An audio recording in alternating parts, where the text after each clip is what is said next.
आमचं शिवसेनेचं पॅनल आहे। आम्ही आज महिना झालं की लोकांच्या घरी जाऊन दारोदारी जाऊन आम्ही मतदान मागवतो आणि जे वाढ आहे असं खरंच सुशिक्षित मतदारसंघ आहे, पण या ठिकाणी असे काही गुंड उभं राहिले की त्यांना लोकशाहीकडून मतदान होणार नाही हे त्यांना माहिती होतं। त्यामुळे त्यांनी काय केलं, आज सकाळपासून ही स्कीम चालू केली की कार्ड द्यायचे, गावाकडचे लोक आणले, त्यांना पैसे द्यायचे, मतदान करून घ्यायचे। ही मला समजलं। मी पारिजात चौकात गेलो, तिथं बघितलं तर मी तोफखाना पोलीस स्टेशनला 3 वेळेस फोन केले, माझ्या मोबाईलवरून रेकॉर्डिंग आहे माझी त्याच्याकडं, तर त्यांनी पोलीस पाठवले नाही। त्याच्यानंतर मी स्वतः एका जणाच्या डायरेक्ट हात धरला, त्याची गचंडी धरली, तर त्याच्या हातातून मला एवढे जवळजवळ 40-50 कार्ड भेटले एकाच हातातून। ते लोकांना देत होता, थांबा मॅडम, ते लोकांना देत होता। त्याच्यानंतर एवढं होऊन मी निवडणूक अधिकाऱ्याकडे गेलो इथं, तर त्यांना म्हणलं हे थांबवा, ते म्हणे आमच्या हातात नाही, ते पोलिसांच्या हातात आहे। ही कारवाई पोलिसांच्या हातात नाही, ही कारवाई निवडणूक अधिकाऱ्याची असते। पण त्यांनी फक्त हे शासन एकदम बोगस काम करायला लागलेलं आहे, म्हणजे दडपशाही खाली चालू आहे। आणि तेवढं होऊन आम्ही त्या ठिकाणी जेव्हा गेलो तिथं 2 जणांना मी सहज बघितलं, त्यांना म्हणलं तुमचं दाखव रे कार्ड, हा बा हे 2 कार्ड त्याचे होते। त्यांनाच माहिती नाही की आम्ही राहतो कुठं म्हणून। त्यांना विचारलं, ते थांबा वाचून सांगतो। त्यांना पोलिसांच्या ताब्यात दिलंय।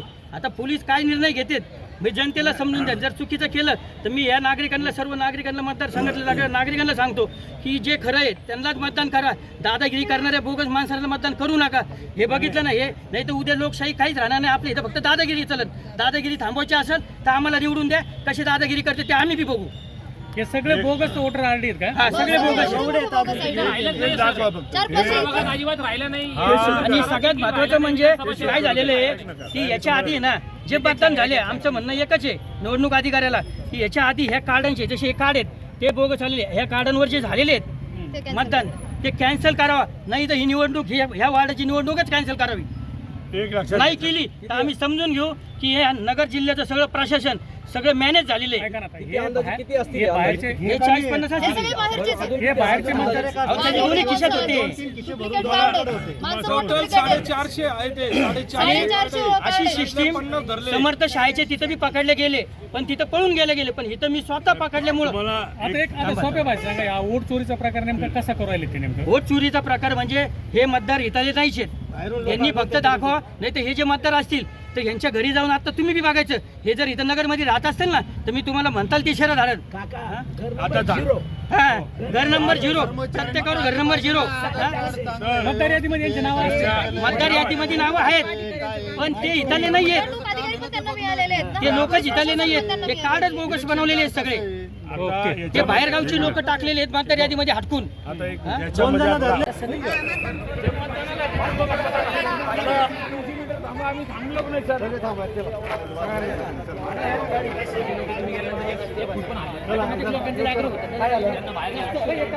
कशाला इलेक्शन करायचं आपण?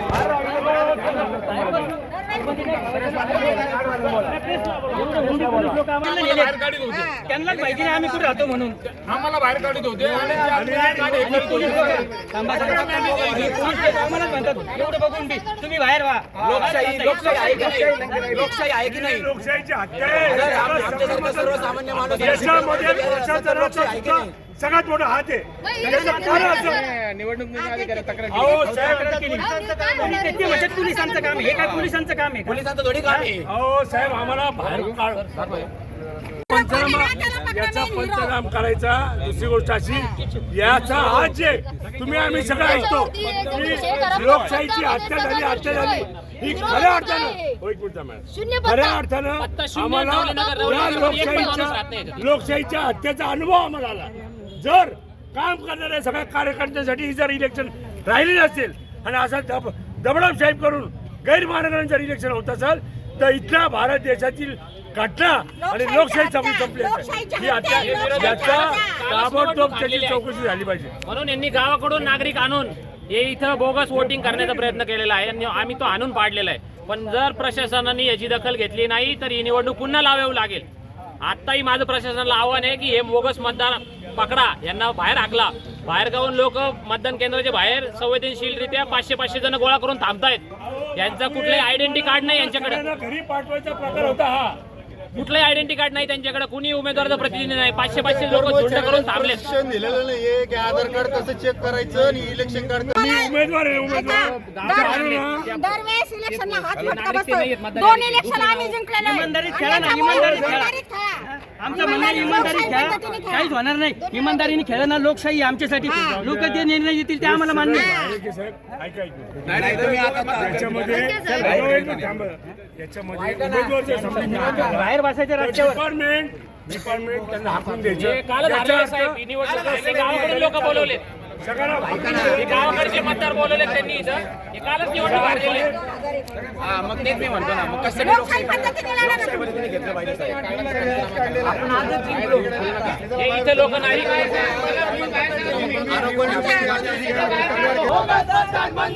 10 मिनिटापूर्वी कलेक्टर साहेब येऊन गेले. त्यांचं लक्ष काय? त्यांच्या समोर गोष्टी होत आहेत. प्रशासनाचं लक्ष काय?